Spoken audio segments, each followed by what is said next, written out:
Ideal बाप थे, एक आइडियल गार्जियन थे। अल्लाह के नबी फरमाते हैं खैरुकुम लिअहलिही, ओ लोगों तुम में सबसे बेहतरीन इंसान वो है जो अपनी फैमिली के लिए अच्छा हो, अपने परिवार के लिए अच्छा हो, अपने बाल बच्चों के लिए अच्छा हो। वाना खैरुकुम लिअहली, और मैं तुम्हें अपने परिवार के लिए सबसे बेहतर हूं, सबसे अच्छा हूं। भाई आज हमारे यहां बहुत सारे लोग अपने आप को संजीदा साबित करने के लिए, सीरियस साबित करने के लिए अपने घर में कभी हंसी मजाक भी नहीं करते। बाज लोग तो बड़े फख्र से कहते हैं साहब मैं घर में आता हूं तो मेरी बीवी दुबक जाती है, मेरे बच्चे सहम जाते हैं। माफ कीजिए कि ये आइडियल तरीका है, ये नबी का तरीका नहीं है। आपके घर में आपका रोब होना चाहिए, इसका यह मतलब नहीं है कि आप घर में दहशत का माहौल बना। अल्लाह के प्यारे नबी अपनी बीवियों के साथ हंसी मजाक भी करते थे, कुछ हल्के फुल्के लम्हात भी होते थे, कुछ मजाक के पल भी होते थे। एक मर्तबा एक सफर में अल्लाह के नबी हजरत आयशा के साथ जा रहे थे। रास्ते में सहाबा से आपने कहा तुम लोग थोड़ा आगे निकल। सहाबा आगे निकल गए। अल्लाह के नबी ने हजरत आयशा से कहा आयशा चलो हम दोनों दौड़ का मुकाबला करते, रेस करते। अब सहाबा आगे चले गए, अकेले में अल्लाह के नबी है और आपकी बीवी है। इससे यह भी पता चला कि मियां बीवी के दरमियान इस तरीके के मोमेंट्स, इस तरीके के पल प्राइवेट में होने चाहिए, पब्लिकली नहीं होना चाहिए। मियां बीवी के दरमियान प्यार और मोहब्बत के मामलात अकेले में होने चाहिए, तन्हाई में होने चाहिए। अल्लाह के नबी ने सहाबा को आगे भेज दिया। अब हजरत आयशा के साथ आप रेस कर रहे हैं। अब आयशा फरमाती है मेरी नई नई शादी हुई थी, बदन मेरा हल्का था, मैं दुबली पतली थी। जब रेस हुई मैं अल्लाह के रसूल के मुकाबले में तेज दौड़ रही थी, मैं आगे निकल और मुझे बहुत हंसी आई, मुझे बड़ा मजा आया और मैंने अल्लाह के नबी से कहा कि आज तो मैंने आपको इस दौड़ के मुकाबले में आपसे मैं सबकत ले गई, आपके आगे निकल। अल्लाह के नबी खामोश रहे, कोई जवाब न दिया। फिर कुछ अरसे के बाद, कुछ मुद्दत के बाद एक और सफर था। इस सफर में भी अल्लाह के नबी इत्तेफाक से हज़रत आयशा को लेके जा रहे थे। आपकी आदत थी, आप ड्रॉ करते थे, कुरानदाजी करते थे, जिस बीवी का नाम आता था उसको सफर में लेके जाते थे। आपने मौका देखा, आपने सहाबा से फरमाया तुम लोग आगे निकल जाओ। सहाबा आगे निकल गए। आपने फरमाया ताली व साबितु की, अया आयशा चलो हम दोनों दौड़ का मुकाबला करते हैं। हम आयशा फरमाती हैं इस मर्तबा में मेरा वजन भारी हो चुका था, मेरा वजन बढ़ चुका था, मेरे बदन पे फैट आ चुका था। जब इस मर्तबा दौड़ का मुकाबला हुआ मैं पीछे रह गई और अल्लाह के नबी आगे निकल गए। आपने हंसी मजाक के मोड में फरमाया या आयशा हाज़िही बितिल का, अया आयशा ये उस दिन का बदला है। ये सीरत रसूल का वाक़या बयान कर रहा हूं। ये अल्लाह के नबी की मैरिटल लाइफ, अल्लाह के नबी की घरेलू जिंदगी का यह हाल है मेरे भाई। हमारे यहाँ बीवी बच्चों के साथ हंसी मजाक करना, इसको लोग दीनदारी के खिलाफ समझते हैं। बीवी की जायज जरूरियात को पूरा करना, बाप लोग उसमें भी नाकमुसी बोलते हैं। भाई ये अलग बात है, इंसान अपनी हैसियत से आगे ना बढ़े। अब बास खवातीन का मामला ये होता है कि उनको शौहर की हैसियत से कोई मतलब, सूट पसंद आ गया तो आगे आप दिलाओ, उनको ये जेवर चाहिए तो चाहिए, शौहर चाहे जहां से लाए, तो वो मामला नहीं था। लेकिन शौहर की बीवी की हैसियत के मुताबिक उसकी जरूरियात को पूरा करना ये शौहर की जिम्मेदारी भी है और इस पर उसे सवाब मिलेगा।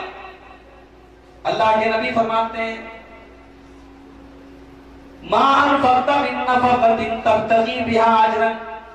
जिस खर्च के जरिए तुम अल्लाह ताला के सवाब की नियत रखोगे उस पर तुम्हें सवाब मिलेगा। यहाँ तक कि वो लुकमा जो तुम अपनी बीवी के मुंह में डालते हो, जो बीवी को तुम खाना खिलाते हो, उसके ऊपर भी तुमको सवाब मिलेगा। एक बाप की हैसियत से अल्लाह के नबी कैसे थे? औलाद नरीना आपको जो मिली सब बचपन में इंतकाल कर देता। आपका कोई बेटा जवान न हुआ, आपका कोई बेटा बड़ा न हुआ। आज अगर किसी को अल्लाह ने इस आजमाइश से दो चार किया है कि उसके घर में सिर्फ बेटियां हैं, बेटा नहीं है, तो मायूस ना हो मेरे भाई, ये आजमाइश आपके नबी के ऊपर भी आई। अल्लाह ने अपने नबी को भी औलादे नरीना से महरूम रखा। बेटे हुए आपको, बचपन में इंतकाल, आपको एक बेटा पैदा हुआ हजरत मारिया के पेट से, जिसका नाम था इब्राहिम रजी अल्लाह तआला। इब्राहिम रजी अल्लाह तआला 1.5 साल की उम्र में अरब के दस्तूर के मुताबिक अल्लाह के नबी ने देहात भेजा था उनको, ताकि देहात की आबो हवा में वहां दाई का दूध पी करके और देहात की आबो हवा में वो परवान चढ़े और वहीं उनके इंतकाल का टाइम करीब आया। इब्राहिम की वफात का टाइम आया। अल्लाह के प्यारे हबीब अपने कुछ सहाबा को लेकर के इब्राहिम की अयादत के लिए पहुंचे। बुखारी के अल्फाज हैं, आपने अपने बच्चे को गोद में लिया, आपका बेटा इब्राहिम आपके सामने आखिरी सांसें ले रहा है, दम तोड़ रहा है। अल्लाह के प्यारे नबी की आंखों से आंसू बहने लगे। बाद सहाबा ने कहा, अल्लाह के नबी ये क्या है? अल्लाह के नबी हम आपकी आंखों में आंसू देख रहे हैं। आपने फरमाया हाज़िही रहमतुन जअलहा अल्लाहु फी कुलूबि इबादिही। ओ लोगों, मैं एक बाप भी तो हूं, एक बाप की आंखों से ये रहमत के आंसू निकल रहे हैं। एक बाप के दिल में बेटे की जो मोहब्बत होती है, उस मोहब्बत के आसार हैं ये आंसू। आपकी गोद में आपका बेटा आखिरी सांसें ले रहा है, आपका बेटा दम तोड़ रहा है और अल्लाह के नबी रो रहे हैं और आपकी आंखों से आंसू के कतरे टपक रहे हैं और आप कह रहे हैं इन्नल ऐन तदमा वल क़ल्ब यहज़न वला नक़ूलु इल्ला मा यरदा रब्बुना। ऐ मेरे बेटे इब्राहिम, तेरे बाप की आंखें अश्कबार हैं, तेरे बाप का दिल गमगीन है, तेरा बाप तेरे जाने से गमगीन है, मगर तेरा बाप अपनी जुबान से कोई ऐसी बात नहीं निकालेगा जिससे अल्लाह नाराज हो जाए। अपने घर वालों की खुशी पर खुश होते थे, अपने घर वालों के गम पर गमगीन होते थे, घर वालों में कोई गलती देखते थे टोकते थे। एक मर्तबा हजरत आयशा रज़ी अल्लाह तआला अन्हा ने किसी बात पर हजरत सफिया की तरफ इशारा करके फरमाया हस्बुका मिन सफियत कज़ा व कज़ा। ऐ अल्लाह के नबी, सफिया तो ऐसी है वैसी है। उनकी हजरत सफिया की हाइट कुछ कम थी, हजरत सफिया की हाइट कुछ कम थी, उनकी हाइट की तरफ इशारा करके हजरत आयशा ने कोई बात कही। अल्लाह के नबी को इतना बुरा लगा, आपने फरमाया लक़द क़ुल्ति कलिमतन लौ मुज़िजत बिमाइल बहरि लमज़जतहु। ऐ आयशा, तूने इतनी कड़वी बात कह दी, अगर समंदर में मिला दी जाए, समंदर का सारा पानी, दरिया का सारा पानी खराब हो जाए। घर वालों की गलती पर टोक देनी। आपकी बीवियां मसले मसाइल में आपसे रुजू करती थी। एक मर्तबा अम्मा आयशा ने आपसे पूछा, ऐ अल्लाह के नबी, कुरान में अल्लाह फरमाता है फसौफ युहासबु हिसाबन यसीरा, जिसका नामे अमाल उसके दाहिने हाथ में दिया जाएगा, उसका आसान हिसाब लिया जाएगा। ऐ अल्लाह के नबी, ये आसान हिसाब क्या होगा? सवाल किया अम्मा आयशा। आपने फरमाया, ऐ आयशा, आसान हिसाब का मतलब यह है इन्नमा ज़ालिकल अर्ज़ु, आसान हिसाब का मतलब यह है कि बंदे के अमाल अल्लाह की बारगाह में पेश किए जाएं, लेकिन अल्लाह उसकी जांच ना करे, उसकी पड़ताल ना करे, बस अल्लाह के सामने उसको पेश किया जाए और अल्लाह नजरअंदाज कर दे, इग्नोर कर दे, यही आसान हिसाब है। वमन्नु बिशहलका, और ऐ आयशा, जिसके हिसाब की पड़ताल कर दी गई, जिसके हिसाब को चेक कर लिया गया, जिसके नाम अमाल को जांच लिया गया, वो तो हलाक हो जाएगा, बर्बाद हो जाएगा। बीवियां सवाल करती थी, अल्लाह के नबी जवाब देते। बीवियां भी कैसी बीवियां थी मेरी प्यारी मां और बहनों, ये नबी की बीवियां थी। आज किसी बड़े आलिम, किसी दीनदार इंसान की बीवी के बारे में भी लोग जानना चाहते कि उसकी बीवी दीनदार है, लेकिन अल्लाह ने अपने नबी की बीवियों को यह मकाम दिया कि वो इस उम्मत की माएं हैं। वो अज़वाजुहु उम्महातुहुम, नबी की बीवियां उम्मत की माएं हैं। ये मां का दर्जा क्यों मिला? क्योंकि इन बीवियों ने नबी के साथ हर मुश्किल दौर गुजारा था। मेरी मां, ऐसा दौर भी आया।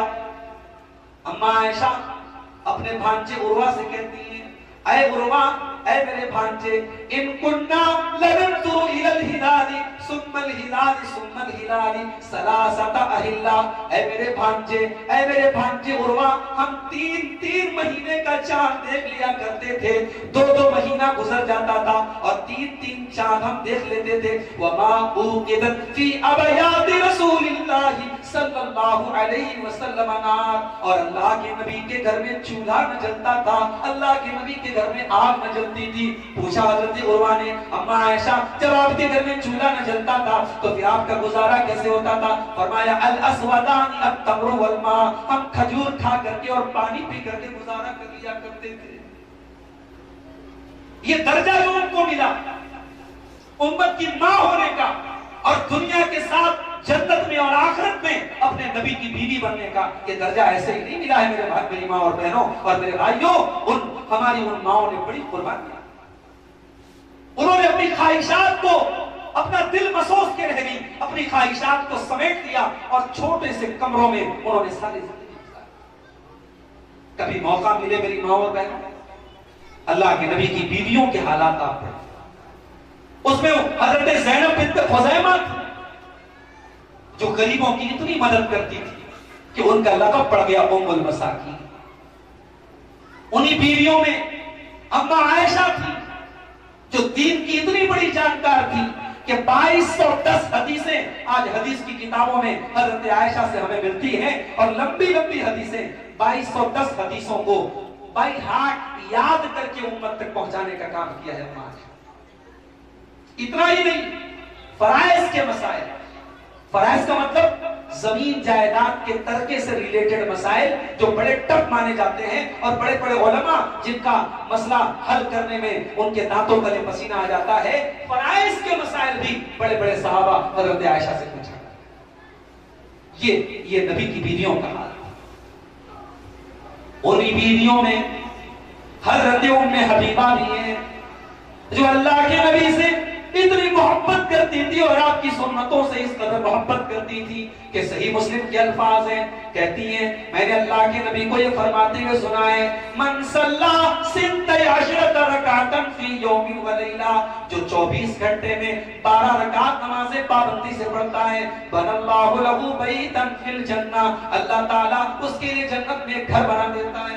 ये 12 रकात नमाज़ें वही है जिनको हम सुन्नत रवातिब कहते हैं, जो 12 रकात सुन्नत मुअक्कदा है। इसमें फजर की 2 रकात सुन्नत है, जोहर के पहले की 4 और जोहर के बाद की 2 है, मगरिब के बाद की 2 है और इशा के बाद की।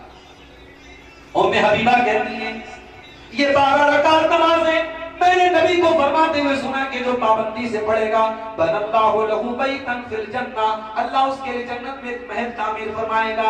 कहती हैं, फमा तरक्तुहुन्ना मुन्ज़ु समीअतुहुन्ना मिन रसूलिल्लाहि सल्लल्लाहु अलैहि वसल्लम, जब से मैंने ये हदीस अल्लाह के नबी को फरमाते हुए सुनी है, ये 12 रकात नमाज मैंने कभी नहीं छोड़ी है। ये नबी की बीवियां थी, उनकी जिंदगियां नबी से मोहब्बत में, नबी की सुन्नतों की इत्तिबा में और अल्लाह और उसके रसूल की मोहब्बत में गुजरी थी मेरी प्यारी माँ और बहन। एक वो दौर भी आया, एक वो दौर भी आया जब मुसलमानों पर खुशहाली का दौर आया, जंग खैबर के बाद जब मुसलमानों के घर में खुशहाली का दौर आया, नबी की बीवियों ने मुतालबा किया, अय अल्लाह के नबी, सबके घर में अच्छे खाने पक रहे हैं, सारी औरतें अच्छे कपड़े पहन रही हैं, और हम ये छोटे छोटे कमरों में और मामूली कपड़ों में और मामूली खानों में जिंदगी गुजार रहे हैं। अय अल्लाह के नबी, क्या हमें अच्छी लाइफ स्टाइल का हक हासिल नहीं है? क्या हमें अच्छी जिंदगी गुजारने का हक हासिल नहीं है? अब जरा दिल पर हाथ रख के बताओ मेरे भाई, क्या नबी की बीवियों की डिमांड गलत थी? क्या उन्हें अच्छी जिंदगी गुजारने का हक हासिल नहीं था? उनकी डिमांड तो गलत नहीं थी, लेकिन अल्लाह को अपने नबी की बीवियों की ये डिमांड भी पसंद नहीं आई। अल्लाह ने कुरान की आयत नाज़िल कर, या अय्युहन नबी कुल लिअज़वाजिका इन कुंतुन्न तुरिदनल हयात दुनिया वज़ीनतहा फतआलैना उमत्तिकुन्ना व उसर्रिकुन्ना सराहन जमीला। ऐ नबी अपनी बीवियों से कह दीजिए, अगर तुम्हें दुनिया चाहिए और दुनिया की चमक दमक चाहिए, आ जाओ, मैं तुम्हें दुनिया की दौलत दे देता हूँ, लेकिन तुम्हें अपने घर से निकाल देता हूँ, तुम्हें तलाक दे देता हूँ, तुम नबी के घर में नहीं रह सकती। व इन कुंतुन्ना तुरिदनल्लाह व रसूलहु वद्दारल आखिरता फ इन्नल्लाह अअद्दा लिल मुहसिनाति मिनकुन्न अजरन अज़ीमा। और है नबी की बीवियों, अगर तुम अल्लाह से मोहब्बत करती हो, उसके नबी से मोहब्बत करती हो और जन्नत में अपना घर बनाना चाहती हो, तो नेकी का काम करती रहो और नबी के साथ जिंदगी गुजारती हो। ये कुरान की दो आयतें नजर। अल्लाह के नबी हजरत आयशा के पास आए, अय आयशा तुमसे एक बात कहनी है। अय अल्लाह के नबी क्या बात है? अय आयशा ला तस्ताजिली हत्ता तस्ताबी अबवैकी। अय आयशा जन्नत को चुनती हूँ, मैं उसके रसूल को चुनती हूँ, मुझे नहीं चाहिए दुनिया की दौलत, मुझे नहीं चाहिए दुनिया का ऐशो।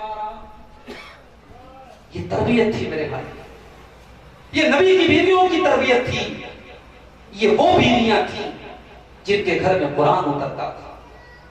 इन बीवियों ने दुनिया के साजो सामान, दुनिया के ऐशो आराम को कभी आखिरत पर तरजीह नहीं दी, कभी इन्होंने आखिरत की नेमतों से समझौता नहीं किया। इन्होंने दुनिया के ऐशो आराम को अपनी ठोकर।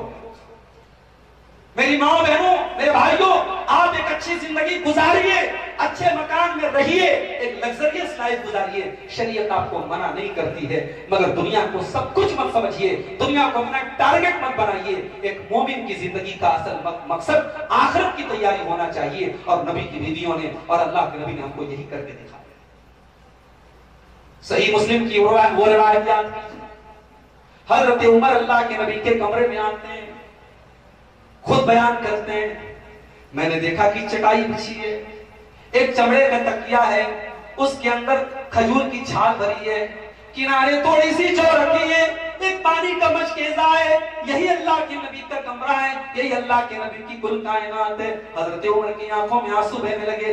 अल्लाह के नबी कैसर और किसरा तो अपने अपने महलों में ऐशो आराम से रहते हैं, और अल्लाह के नबी आप अल्लाह के आखिरी नबी हैं, आप हम सबके आका हैं, आप हम सबके सरदार हैं, और आपका ये हाल है, आपकी लाइफ स्टाइल ऐसी है। अल्लाह के नबी ने बड़े प्यार से फरमाया, ऐ उमर अमा तरज़ा अन तकून लहुमुद दुनिया व लना अल आखिरा। ऐ उमर, क्या तुम नहीं चाहते कि कैसर और किसरा को तो दुनिया की दौलतें मिल जाए और तुम्हारे नबी को आखिरत की नेमतें मिल जाए? ये हमारे नबी का हाल। वो भूखे रह के औरों को खिलाते थे। सलाम उस पर कि जिसके घर में चांदी थी न सोना था, सलाम उस पर कि टूटा बोरिया जिसका बिछौना था, सलाम उस पर जो भूखा रह के औरों को खिलाता था। मेरे भाइयों, अल्लाह के नबी का ये हाल था। आपने दुनिया की दौलत को अपनी ठोकरों में रखा। तिरमिज़ी की वो रिवायत भी अपने सामने आ गई। अल्लाह के नबी एक चटाई पर लेटे हुए और चटाई के निशानात आपकी पीठ पर, आपके पहलुओं पर पड़े हुए। सहाबे किराम ने वो निशानात देखे। सहाबे किराम ने बड़े अदब से कहा, लबित तखज़ना लका वितान या रसूल अल्लाह, अल्लाह के नबी आप हमें इजाजत दे दीजिए, हम आपके लिए एक आरामदेह बिस्तर का इंतजाम कर दें, एक गद्दे का इंतजाम कर दें। चटाई पर लेट करके आपके बदन पे निशानात पड़ जाते हैं। आपने फरमाया, ऐ मेरे सहाबा, माली वलिद दुनिया, मेरा दुनिया से क्या लेना देना है, मा अना इल्ला कराकिबिन इस्तज़ल्लता तशजरतिन। ऐ मेरे सहाबा, मैं तो एक मुसाफिर की तरह हूं जो किसी पेड़ के नीचे आराम करने के लिए लेटा रहता है। सुम्मा राहा व तरकहा, फिर आराम करके अपनी मंजिल की तरफ चला जाता है। ये दुनिया मेरे लिए वक्ती आराम गाह है, ये दुनिया मेरी मंजिल नहीं है, मुझे दुनिया से कोई लेना देना नहीं है। ये नबी का हाल था। और ये सिर्फ नबी का हाल नहीं था, नबी की पूरी फैमिली का यही हाल था। एक मर्तबा अल्लाह के प्यारे हबीब अपनी बेटी हजरत फातिमा से मिलने के लिए बेटी के दरवाजे पर पहुंचे। अचानक किसी चीज पर आपकी नजर पड़ी, आपके चेहरे की रंगत बदल गई, आप वापस चले आए।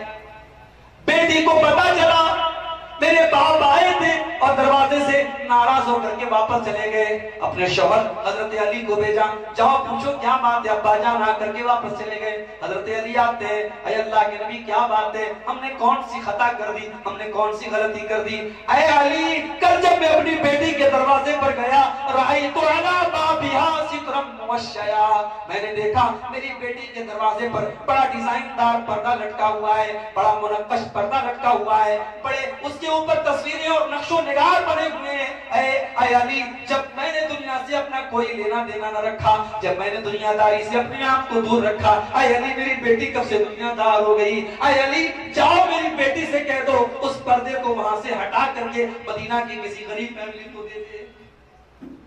ये अल्लाह के नबी की बेटी की कहा।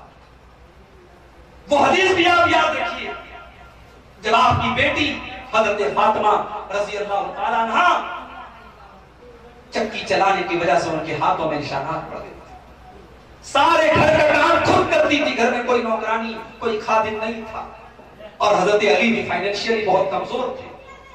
हजरत फातिमा आती हैं, पता चलता है कि मेरे अब्बा के पास कोई गुलाम आए हैं, सोचती हैं कोई गुलाम कोई लौड़ी मुझे मिल जाए, मेरे घर के कामों में कुछ सपोर्ट मिल जाए। बुखारी के अल्फाज हैं, मुस्लिम के अल्फाज हैं, आती हैं, अल्लाह के नबी से मुलाकात नहीं होती। हजरत आयशा को मैसेज देती हैं कि मेरे अब्बा जान से कह दीजिएगा अगर हो सके तो अपनी बेटी को कोई गुलाम या लौड़ी दे। हजरत आयशा ने अल्लाह के नबी को यह मैसेज दिया। अल्लाह के नबी उसी वक्त अपनी बेटी के घर पहुंचे।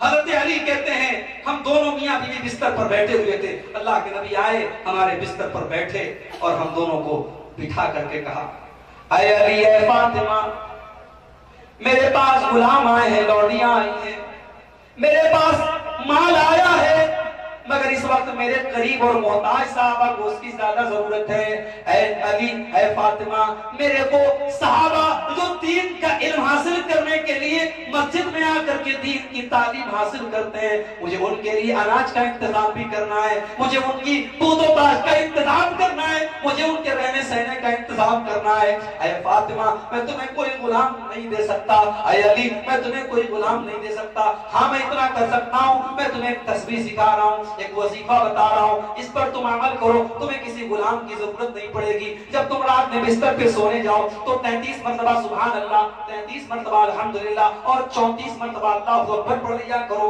तुम्हें किसी गुलाम की, किसी नौकर की जरूरत नहीं पड़ेगी। ये तरबियत देखिए अल्लाह की। और हजरत अली कहते हैं नबी ने वो वजीफा हमें सिखाया, उस दिन के बाद मेरी जिंदगी